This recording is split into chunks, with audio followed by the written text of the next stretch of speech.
ఇటు ఖమ్మం అప్డేట్ చూసాం. ఇటు మహబూబ్ నగర్ సంబంధించినటువంటి అప్డేట్స్ అందించడానికి మా కరెస్పాండెంట్ నరేష్ కూడా సిద్ధంగా ఉన్నాడు. నరేష్, చెప్పండి, మొత్తానికి మహబూబ్ నగర్ జిల్లా వ్యాప్తంగా ఏదైతే మొత్తం ఎన్ని మున్సిపాలిటీలు ఉన్నాయి, అలాగే ఎలక్షన్ సంబంధించి అధికారులు అన్ని ఏర్పాట్లు చేస్తున్నారు, అలాగే కోడ్ ఉల్లంఘన కూడా అక్కడ జరుగుతుందా? సురేష్, మహబూబ్ నగర్ కార్పొరేషన్తో పాటు దేవరకద్ర, భూత్పూర్ మున్సిపాలిటీ ఇళ్లకు రేపు పోలింగ్ జరగనుంది. ఇప్పటికే డిస్ట్రిబ్యూషన్ సెంటర్ల నుండి పోలింగ్ కేంద్రాలకు సిబ్బంది చేరుకున్నారు. ఈ ఎలక్షన్కు సంబంధించి అన్ని రకాల ఏర్పాట్లను ఇప్పటికే అధికారులు పూర్తి చేశారు. ప్రధానంగా జిల్లాలో జరుగుతున్నటువంటి కోడ్ ఉల్లంఘన, ఎన్నికల నియమాలను ఉల్లంఘించడం అనేటటువంటి అది ఎక్కువగా జరుగుతుంది. కాంగ్రెస్ పార్టీకి ఇటు అధికారులు ఇటు పోలీసులు పూర్తిగా సహకరిస్తుండటంతో డబ్బు మద్యం విచ్చలవిడిగా పంపిణీ చేస్తున్నారు. ఇదే సమయంలో బీఆర్ఎస్ పార్టీ అభ్యర్థులను మాత్రం వారి మీద నిఘా పెట్టడం, వారిని బయటికి రాకుండా చేస్తూ ఉన్నారు. దీంతో కేవలం కాంగ్రెస్ పార్టీ నాయకులకు మాత్రమే అధికారులు సహకరిస్తూ ఉన్నారు. కోడ్ ఉల్లంఘన జరుగుతున్నప్పటికీ కూడా అధికారులు ఏమీ పట్టనట్టున్నారు.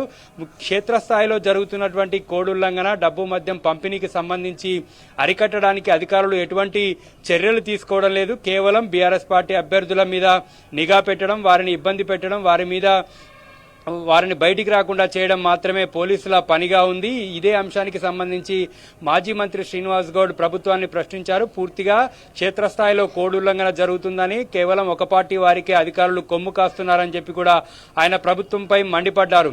జిల్లాలో మహబూబ్ నగర్ కార్పొరేషన్ పరిధిలో ఉన్నటువంటి బండమీదిపల్లిలో నిన్న బీఆర్ఎస్ పార్టీ కార్యాలయాన్ని తొలగించాలని పోలీసులు పెద్ద ఎత్తున చేరుకొని అక్కడ నానా రచ్చ చేశారు. మరోవైపు ఆత్మకూరు మున్సిపాలిటీ పరిధిలో ఉన్నటువంటి 2వ వార్డు అభ్యర్థి జయరాం నాయక్ ను కాంగ్రెస్ అభ్యర్థి అనుచరులు బైక్ తోని ఢీకొట్టారు. ఆత్మకూరు మున్సిపాలిటీ పరిధిలో డబ్బు మద్యం పంపిణీ చేస్తుండగా బీఆర్ఎస్ పార్టీ అభ్యర్థి జయరాం నాయక్ వీడియో తీశారు. వీడియో తీస్తున్నటువంటి సందర్భంలోనే కాంగ్రెస్ పార్టీ అభ్యర్థి నల్లగొండ సీను అనుచరులు ఆయనను బైక్ తో ఢీకొట్టారు. వికలాంగుడైనటువంటి బీఆర్ఎస్ అభ్యర్థి స్వల్ప గాయాలయ్యాయి. మరోవైపు మక్తల్ మున్సిపాలిటీలో బీజేపీ అభ్యర్థి మహదేవప్ప సూసైడ్ చేసుకోవడం కూడా తీవ్ర చర్చనీయాంశంగా మారింది. ఎన్నికలకు ఒకరోజు ముందు ఆయన ఆత్మహత్య చేసుకోవడం జిల్లాలో తీవ్ర కలకలం రేపుతూ ఉంది.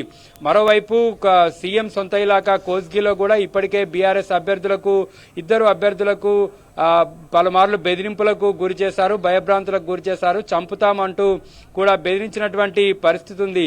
ఓవరాల్ గా కాంగ్రెస్ పార్టీ ఓటమి భయంతోనే ఈ విధంగా చేస్తూ వస్తుంది.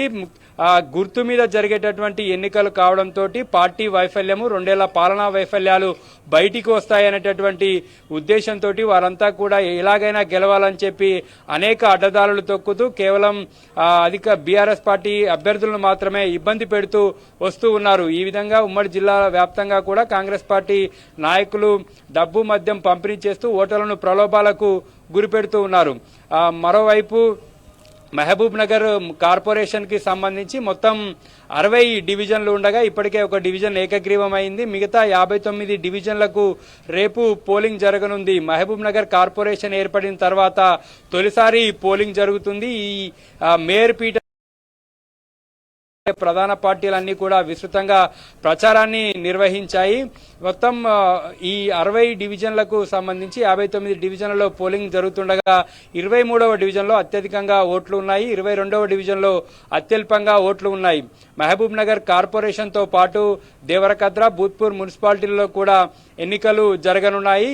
మొత్తము ఈ 2 మున్సిపాలిటీలు, ఒక కార్పొరేషన్ పరిధిలో దాదాపుగా 372 పోలింగ్ కేంద్రాలను ఏర్పాటు చేశారు. 80 సమస్యాత్మక, అతి సమస్యాత్మక ప్రాంతాలను గుర్తించారు. మొత్తం 4000 మంది సిబ్బంది ఈ యొక్క పోలింగ్ డ్యూటీలో పాల్గొంటూ ఉన్నారు. ఎక్కడ కూడా ఎటువంటి అవాంఛనీయ సంఘటనలు జరగకుండా అధికారులు ఏర్పాట్లు చేశారు.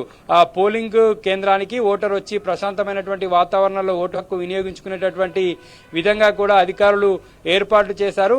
అయితే ఎన్నికల నిర్వహణ మీద ఉన్నటువంటి శ్రద్ధ, క్షేత్రస్థాయిలో జరుగుతున్నటువంటి అరాచకాల మీద మాత్రం అధికారులు శ్రద్ధ పెట్టడం లేదు. ఆ ఎన్నికల రిటర్నింగ్ అధికారులుగా ఉన్నటువంటి వారంతా కూడా కోడ్ ఉల్లంఘన మీద, ఎన్నికల నియమాలను ఉల్లంఘించడం అనేటటువంటి అంశం మీద మాత్రం ఫోకస్ పెట్టడం లేదు. కేవలం పోలీసులను అడ్డం పెట్టుకుని కాంగ్రెస్ పార్టీ అభ్యర్థులు, కాంగ్రెస్ పార్టీ నాయకులు బీఆర్ఎస్ పార్టీ వారి మీద మాత్రం నిఘా పెడుతూ వారిని ఇబ్బంది గురి చేస్తూ ఉన్నారు. బెదిరింపులకు, భయభ్రాంతులకు గురి చేస్తున్నటువంటి పరిస్థితి మనకు మహబూబ్ నగర్ జిల్లాలో కనిపిస్తుంది. Suresh, thank you Naresh.